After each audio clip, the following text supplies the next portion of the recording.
hasratku, rinduku memuji, memuliakan. Shalom Bapak Ibu dan Saudara yang terkasih. Untuk kali ini saya mau mengajak kita untuk membahas tentang pernikahan Adam.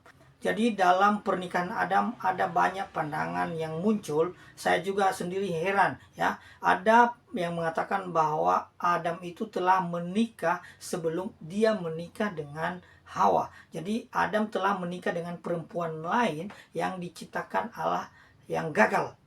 Lalu kemudian diciptakanlah manusia yang baru. Kemudian dalam kemanusiaan yang baru itulah diciptakan Hawa, dan itu istri yang lebih baik. Nah, kemudian juga ada pertanyaan, kapankah Adam dan Hawa menikah? Sebelum kejatuhan atau setelah kejatuhan?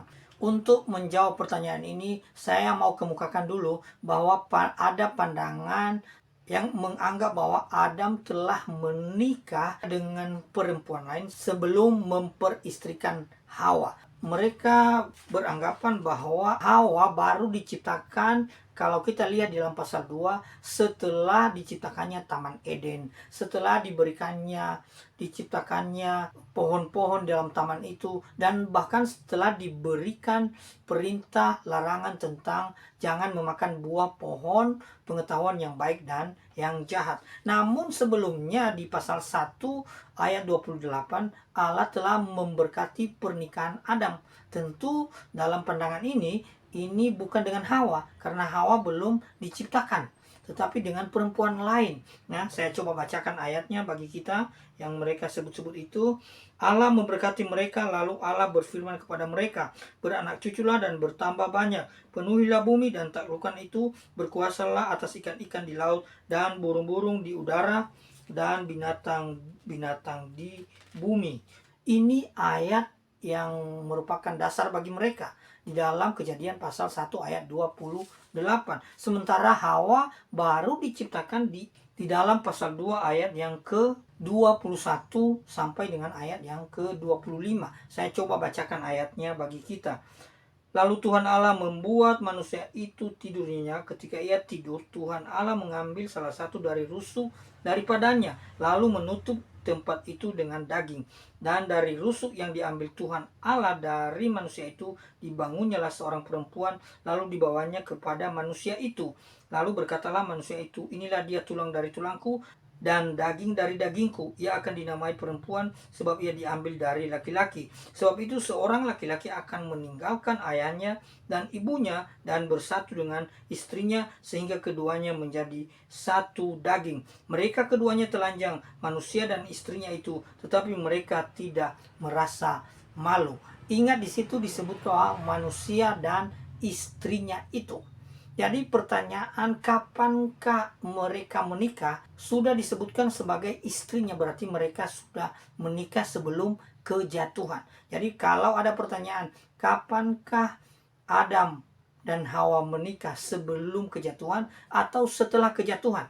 Sebab apa? Ada pandangan yang mengatakan bahwa kejatuhan itu bukan soal memakan buah, tetapi ini figurasi sebagai hubungan seks di luar nikah. Jadi pandangan ini mengatakan bahwa mereka melakukan hubungan seks sebelum direstui dalam pernikahan yang kudus. Jadi baru nanti diberkati dalam pernikahan setelah kejatuhan itu. Tetapi ini terbantahkan dengan pembacaan firman yang kita baca, bahwa sebelum kejatuhan ke dalam dosa, Adam dan Hawa disebut sebagai suami istri. Jadi mereka telah menikah. Bagaimana pernikahan mereka? Disebutkan Allah memberkati mereka. Nah, tentang pandangan yang menganggap dan membedakan antara pasal 1 dan pasal 2, yang beranggapan bahwa Adam telah memiliki istri lain, istri sebelumnya, sebelum ada istrinya bernama Hawa, ini suatu konsepsi yang salah. Memang mereka punya pandangan bahwa sebelum manusia diciptakan, yaitu Adam dan Hawa, Allah telah melaksanakan penciptaan sebelumnya, namun penciptaan itu gagal dan sehingga dihancurkan kembali. Namun masih ada sisa-sisa manusia yang tercipta itu, dan manusia-manusia itu beredar di sekitar planet, dan manusia-manusia itulah yang mereka anggap nanti sebagai Nephilim, manusia-manusia raksasa, atau disebut anak-anak Allah di dalam Kejadian pasal yang ke-6. Dalam pandangan ini, mereka mengatakan bahwa orang-orang inilah manusia-manusia yang gagal dalam penciptaan sebelum Adam. Inilah mereka-mereka yang menggagahi, yang mengambil anak-anak perempuan manusia sebagaimana yang kita baca di dalam Kejadian pasal 6. Sehingga di situ dianggap bahwa Allah telah muak dengan cara kehidupan mereka ini. Jadi istri dari Adam yang pertama menurut pandangan mereka adalah dari manusia yang diciptakan sebelumnya. Jadi ada pandangan mungkin juga berhubungan dengan gap teori. Jadi nanti bisa di search apa itu gap teori. Teori ini mengatakan bahwa penciptaan itu telah dilakukan sebelumnya, jauh sebelum penciptaan yang terjadi di dalam Kejadian pasal 1. Jadi sudah disiapkan sebelumnya, lalu dibuka tabir, dibuka tabir, dibuka tabir, dan seterusnya dan seterusnya. Itulah penciptaan. Apakah demikian? Apakah memang benar Adam punya istri lain, dan anak-anak dari Adam yang dari istri pertama inilah nanti yang menjadi istri Kain, istri dari anak-anak Adam. Ya, kita tahu bersama anak Adam itu banyak loh. Disebutkan di luar kitab suci anaknya ada 33 laki-laki dan 27 perempuan. Hebat ya. Memang usia mereka banyak dan fisik mereka begitu kuat. Tetapi saya mau katakan bahwa sebenarnya ini adalah salah paham memahami Kejadian pasal 1 dan Kejadian pasal 2. Banyak orang, banyak di antara kita salah paham. Seolah-olah ini ditulis dalam hal kronologis. Sebenarnya bukan demikian. Apa yang dituliskan di dalam Kejadian pasal 2 mulai dari ayat 4 itu penjelasan lebih rinci, itu penjelasan ulang dari Kejadian pasal 1, khususnya tentang hari ke-6. Di hari ke-16 sebenarnya diciptakan Taman Eden itu. Di hari ke-7 semuanya sudah selesai dan Allah istirahat. Jadi pemberkatan yang dilakukan oleh Allah di dalam Kejadian pasal 1 ayat 28 itu adalah pemberkatan terhadap Adam dan Hawa. Di Kejadian pasal 1 itu sebenarnya Taman Eden sudah diciptakan. Manusia, laki-laki dan perempuan, Adam dan Hawa sudah diciptakan juga. Nanti kemudian dijelaskan secara rinci di dalam pasal yang kedua Kejadian itu. Itu yang sebenarnya. Adam tidak punya istri lain selain daripada Hawa. Adam hanya menikah satu kali. Dan Adam dan Hawa menikah sebelum kejatuhan. Ini yang bisa saya sampaikan.